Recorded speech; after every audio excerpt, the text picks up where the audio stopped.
Bharat చైనాలపై America అధ్యక్షుడు Donald Trump చర్యలు సరైనవి కావని రష్యా అధ్యక్షుడు పుతిన్ అన్నారు. ఎస్సీఓ సదస్సు మిలిటరీ పరేడ్లో పాల్గొనేందుకు చైనాలో పర్యటించిన ఆయన ట్రంప్పై సంచలన వ్యాఖ్యలు చేశారు. ట్రంప్ పరిపాలన ఆసియాలోని 2 అతిపెద్ద శక్తులను అణగదొక్కేందుకు ఆర్థిక ఒత్తిడిని ఒక సాధనంగా ఉపయోగిస్తుందని ఆరోపించారు.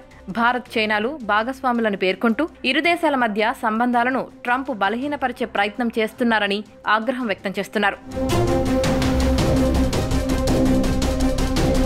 150 కోట్ల మంది జనాభా కలిగిన భారత్ చైనాలు శక్తివంతమైన ఆర్థిక వ్యవస్థలని పుతిన్ గుర్తు చేశారు. ఆయా దేశాలకు ప్రత్యేకమైన రాజకీయ వ్యవస్థలు, దేశీయ చట్టాలు ఉన్నాయని తెలిపారు. టారిఫ్లతో ఆ 2 దేశాలను శిక్షించే ప్రయత్నాలు చేస్తే తిరగబడతారని హెచ్చరించారు. ట్రంప్ చర్యలు ఆ దేశ నాయకులను క్లిష్టతరంలోకి నెట్టేస్తాయని అన్నారు. భారత్ చైనాల విషయంలో ట్రంప్ తీరు మార్చుకోవాలని సూచించారు. ఇరు దేశాల చరిత్రలో వలసవాదం వంటి కష్టతరమైన కాలం నడిచిందని, వారి సార్వభౌమాధికారంపై చాలా కాలం పాటు పన్ను విధించారని మండిపడ్డారు. ప్రస్తుత పరిస్థితుల్లో వాటన్నిటికీ కాలం చెల్లిందని, ఇంకా వాటిని అణగదొక్కేలా మాట్లాడటం సరైనది కాదని వార్నింగ్ ఇచ్చారు. భాగస్వాములతో మాట్లాడేటప్పుడు సరైన పదాలు ఉపయోగించాలని, లేకపోతే సంబంధాలు పూర్తిగా క్షీణించే ప్రమాదముందని తెలిపారు.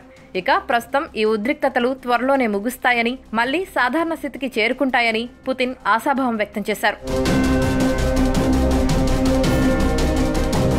మరోవైపు భారత్పై అదనపు సుంకాలను విధించడమే కాకుండా అమెరికా అధ్యక్షుడితో పాటు ఆ దేశానికి చెందిన మరికొంతమంది నేతలు నోరు పారేసుకుంటున్నారు. ఇష్టం వచ్చినట్లు మాట్లాడుతూ గొడవలు సృష్టించాలని ప్రయత్నాలు చేస్తున్నారు. దీనికి ట్రంప్ కూడా వంతపాడుతున్నారు.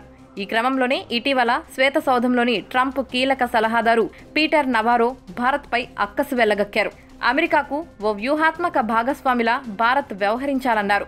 చైనా, రష్యాతో సన్నిహిత సంబంధాల కోసం భారత్ చూస్తుందని, ఇప్పుడు ఆ 2 దేశాల సంబంధాల విషయంలో సౌకర్యవంతంగా ఉందని తెలిపారు. రష్యా చమురుకు భారత్ గ్లోబల్ క్లియరింగ్ హౌస్లా పనిచేస్తుందని, ఆంక్షల పరిధిలోని చమురును విలువైన గూడ్స్ కింద మార్చి ఎగుమతులు చేస్తుందని ఆరోపించారు. రష్యాకు అవసరమైన నిధులను సమకూరుస్తుందని అన్నారు. రష్యా నుంచి చమురు కొనుగోలు చేస్తే అది ఉక్రెయిన్ యుద్ధానికి నిధులు సమకూర్చినట్లు అవుతుందని తెలిపారు. భారత్ రష్యా నుంచి చమురు కొనుగోలు చేయడం లాభాపేక్ష కోసమేనని ఆయన ఆరోపించారు. రష్యా డబ్బును లాండరింగ్ చేయడానికి భారత్ ఒక సాధనంగా మారిందని అన్నారు. ఉక్రెయిన్ యుద్ధానికి భారత్ పరోక్షంగా నిధులు సమకూర్చడం వల్ల ఈ యుద్ధం మోదీ యుద్ధంగా మారిందని నవారో ఆరోపించారు. ఇక ట్రంప్ కూడా రష్యా నుంచి భారత్ చమురు కొనుగోలు చేస్తుందన్న అక్కసుతో టారిఫ్ల మోతతో విరుచుకుపడుతున్నారు. చమురు కొనుగోలు విషయంలో భారత్ వెనక్కి తగ్గకపోతే మరిన్ని ఆంక్షలు విధిస్తానని హెచ్చరిస్తున్నారు. కాగా ఇటీవల షాంఘై సహకార సంస్థ సదస్సులో పాల్గొనేందుకు చైనాలో పర్యటించిన ప్రధాని మోదీ, రష్యా అధ్యక్షుడు పుతిన్లు ద్వైపాక్షికంగా భేటీ అయ్యారు. ఈ సమావేశంలో ట్రంప్ టారిఫ్లపై ఇరు దేశాధినేతలు చర్చించారు. ఈ క్రమంలోనే ట్రంప్ యంత్రాంగం తీరుపై పుతిన్ ఆగ్రహం వ్యక్తం చేశారు.